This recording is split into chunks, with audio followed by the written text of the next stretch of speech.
Hi everyone, so season 27 has been out for around a week now and I've been blasting pretty hard. As you can see, I'm like Paragon 2.8k now, getting pretty close to my end season Paragon goal. And I wanted to just like go through my collection and show off a little bit because I've found some really good loot. In fact, I have found a total of 43 Primals so far. And I also got a few loot shares for my party members. So I have a pretty good collection for my main builds so far. So most of the classes I will play are actually not created yet. So Monk I haven't done, Witch Doctor I haven't done, Necro I haven't done, and the Barbarian I also haven't created yet. So I want to play all classes this season at least a little bit, but I do have some items here and there for those. And otherwise, yeah, my DH that I've been playing a lot, and also my Wizard, they are actually in a really good spot. So we have 76 hours, 34 hours, 4 hours here on the Crusader, and that's it. But yeah, you can get some really good stuff. Speaking of stuff, I found a smoldering core here, and this one is actually nuts. So this is like perfect Primal, doesn't get better than this. And the interesting part about it is this thing always comes with a socket, but because it's Primal, it doesn't. So it removes the force socket, and there's almost no other way to have this weapon equipped, because usually you will go for the Grand Vizier, which doesn't have this force socket roll. So it's way easier to roll well, and you keep the smoldering core. But I got this equipped, which is actually really cool. I do have a bunch of other good loot, so it's not like the other items are bad, as you can see. So they're pretty much all, as they should be for the most part, besides like a few pieces here and there. I do have a lot of Demon Hunter weapons as well. So we have a Primal Odyssey's End. Unfortunately, it came with resource and attack speed, and you have to roll off the attack speed if you want to play entangling shot with God Demon Hunter, but this might be my weapon here for my God Demon Hunter push. Pretty cool. I do have some other like nice little stuff here for like an LOD push. He has like a nice Yanks. I think I also got a loot chat for my party member. So yeah, really good weapons. This is also pretty much perfect. Not trifecta, but the dexterity is still kind of valuable at this level. I found this huge multi-shot helm here lately. This one is like perfect with physical rest as well. So I'm quite pumped for a multi-shot push. And I also do have some other like nice weapons. Here's an Elder Walker, has air damage, which is not really great for speed farming most of the time, but at least in GRs it will help a bit more than a T16 if I ever do some GR setups here. We got 2 times the 300 spear here, which I think I got both from Rob, who loot chatted to me. So this one has a high DPS, this one has the life per hit. I think this one is the better one, because life per hit is very important on the Raker Barb, and this can be rolled to like a cooldown most likely. The damage stats are not that crazy on a one-hander. We also got like a near perfect Raker helm. We have an Aquila there, Pull of the Earth, a perfect Immortal King, pair of boots with pickup even. Some other random stuff like a Sultan of the Blinding Sand can be equipped on a follower maybe. A mod of mine that I've been farming with also loot shared me this Traveler's Pledge here, so I'm not really sure what to use it for right now. I guess this might be like for Uliana push, or maybe another 1 or 2 builds that I don't have on the top of my head right now, but very nice as well. I do have a bunch of other pretty good like elemental Traveler's Pledges. Here's Arcane, there's Fire, there's another Cold, Fizz, etc. So I have a bunch to choose from.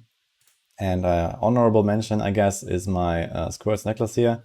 I found this yesterday actually, so this is rerollable element, almost perfect crit with Ancient as well, so I can use it for LOD builds. Really nice one. So this is going to be used for basically everything, I guess, and it's going to cost me a lot of materials. We have some other small stuff. Here's a flavor for supports. Here's a Arcane Stone of Jordan. Most likely won't use that one, but we have all like shapes and colors of Stone of Jordans anyway. Here's a Witching Hour with rerollable element. I augmented Vitality here, so I'm going to use that on a bunch of builds most likely. And my Blackthorn chest here, so someone gave this to me. Obviously we're going to have a Blackthorn push again this time around. I almost forgot, obviously, one of my main weapons, the Primal Carly's Point. A lot of people asked me, how did I get it? Did you craft? Did you reforge? Well, my teammate also found it and shared it to me. So this was given to me by our ZDH. And it's a really nice weapon, which allowed me to sanctify my quivers.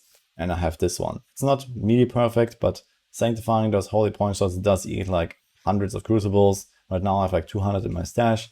So I'm kind of like being resourceful with those. I already have made this one video with like 150 rolls on a quiver. and this is what we ended up with, but it's okay. Maybe I'll try again to improve it a little bit with impale damage or like no dexterity or something like that.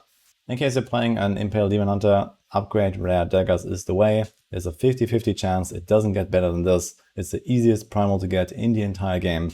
So when you're farming T16 rifts, pick up those yellow daggers and stick them in a cube, and you have a 1 in 800 chance to get a primal Kalis. At least that's the average. And obviously on the way there, you're very likely to get really good ancients anyway and kind of stop at some point anyway. And this is very cheap for what you're getting. There's a bunch more like small items here and there. I've also muled a few pieces. So for example, like all my wizards and stuff. There's like a few primals in there, but these are just armor pieces where you don't really care that much. It's mostly the weapons, the jewelry, these hard to get pieces that are important as a primal, because usually it's very difficult to get the right ones. So these small things don't matter that much. We have obviously also our mandatory follower relic here. We've gained all skills on Enchantress. So I'm going to be using that at some point, I guess. But I have to say that this season in particular, gearing your character feels way more fun than usual because of the Sanctified effects. So you can just use it on the most difficult to get piece, which is usually some weapon or like something like Karini, for example, where it's almost impossible to get a perfect roll. Like I remember seasons where I found like 2,000-3,000 bounty mats to just reroll Halo of Karinis, for example. And then you end up with some int crit 79% Karini or so. And now you have those crucibles and they just allow you to kind of like play around the RNG way better. So it's really great.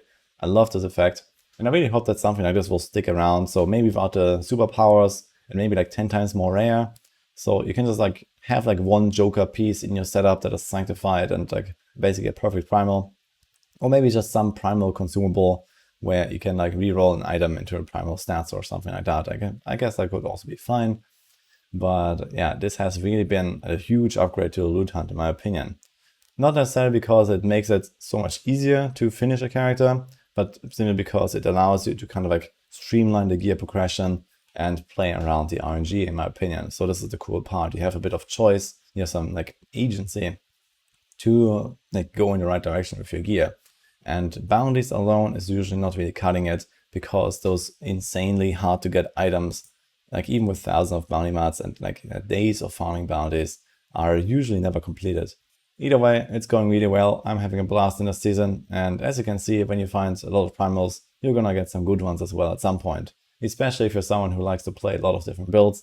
So in my case, I will be pushing like 20 or 30 different builds this season. So it's very easy to find primals that fit in somewhere, I guess. Obviously, if you only play like, just Impale Demon Hunter or something, then it's gonna be kind of tough to find the right items most of the time. But this is how it is. Hope everyone is having a blast in this season. I certainly do. And I'll keep you guys posted with more updates, especially the pushes that will be coming up soon. So let's see how it will go. Hope you enjoyed this little video, and I'll see you guys next time.